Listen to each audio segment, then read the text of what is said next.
So you're sitting on the beach, and it's a beautiful day, and you're there with a seminarian who has been assigned to you for the summer. They did that to me in the past, and I enjoyed working with seminarians. And the waves are lapping on the beach, and children are playing in the surf, and there's even a faint aroma of fried clams. And he says to me, "Whoever wishes to come after me must deny his very self, take up his cross, and follow me."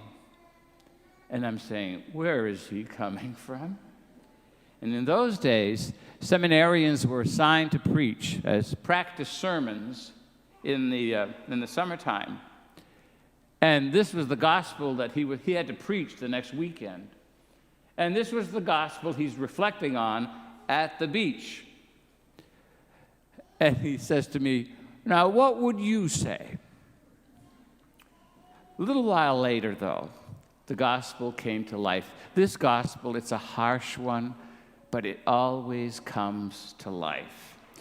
And it colored what was happening in the gospel. Not too far away from us, the lifeguard jumped off of his stand, and there was the body of a young lady who had been taken struggling out of the surf, people rushing to help, and her mother, of course, is in tears. And you could almost hear her frantic helplessness and her panic in every word. And I said to myself, there is the gospel. There is someone losing her life in order to find it because she was a mother. There is the cross. There is God's love and fright. The unthinkable, not too far away. What would you say? I would say that the words of this gospel about the cross and denying oneself are written on the face of that mother. This gospel is always written in the faces of believers. This weekend, as you know, we celebrate the 20th anniversary of September 11th. I must have been the only one not to know what was happening. I was called to an all-day meeting for an ecumenical commission. And all of a sudden, Bishop Christian comes into the room and says, "I want you to answer the phones here at the chancery." We did not have any television. Somebody brought in a radio. And I remember once realizing what had happened, but not visualizing it. Everybody had visualized it. I called up my office, and I made sure that the church doors were unlocked.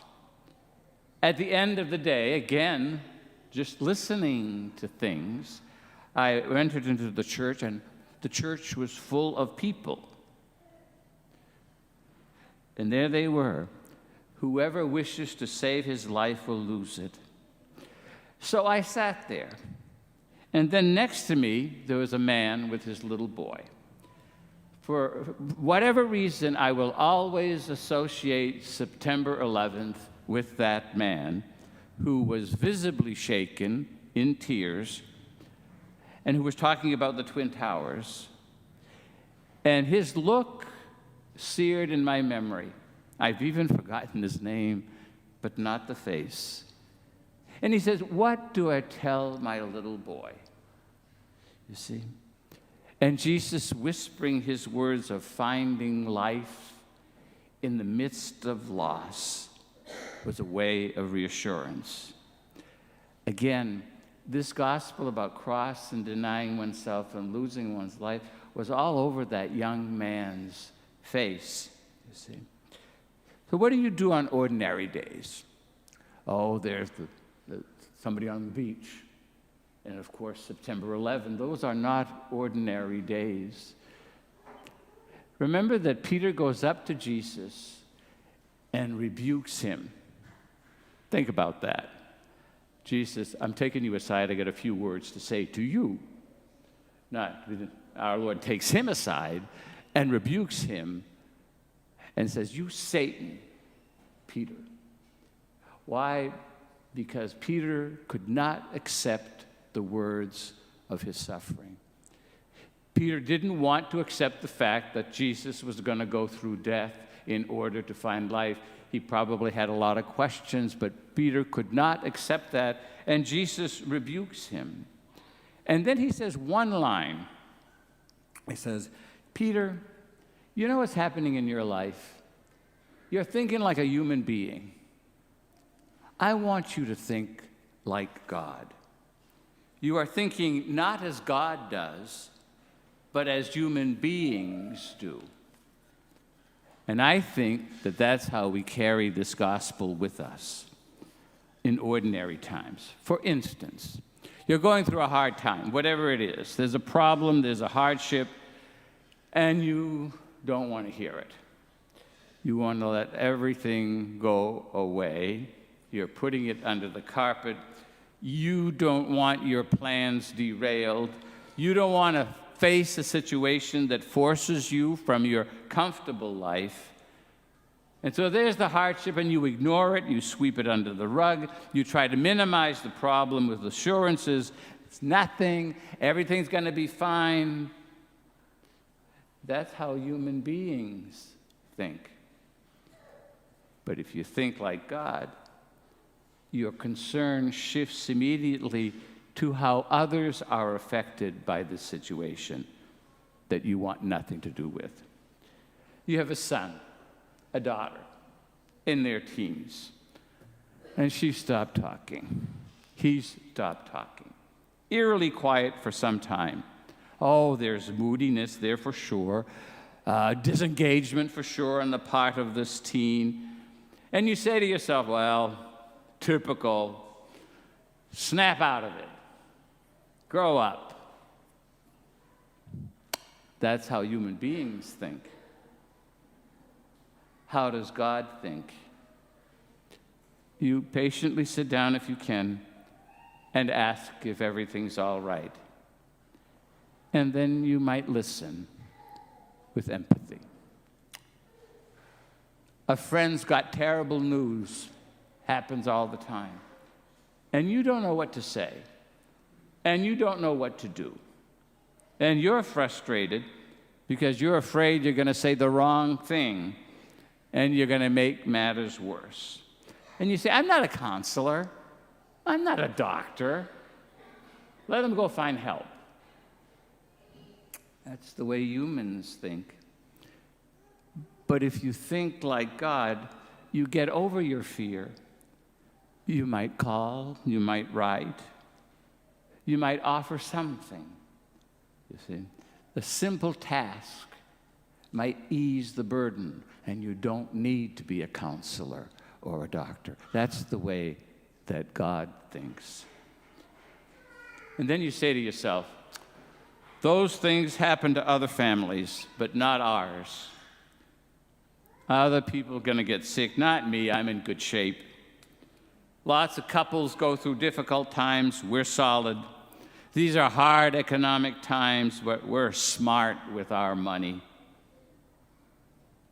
That's how humans think. But if you think like God, you realize that if we've learned anything these past few months, is that every family, including yours, can go through trouble that is no fault of their own, and that we all need to put aside comfort, we all need to put aside self-righteousness, and to help with the spirit of gratitude. To think like God is not so hard. Why? Because He created us in His image, and we've got to tap that, especially at times when we're tempted to think simply as human beings and not as sons and daughters of God created in His image.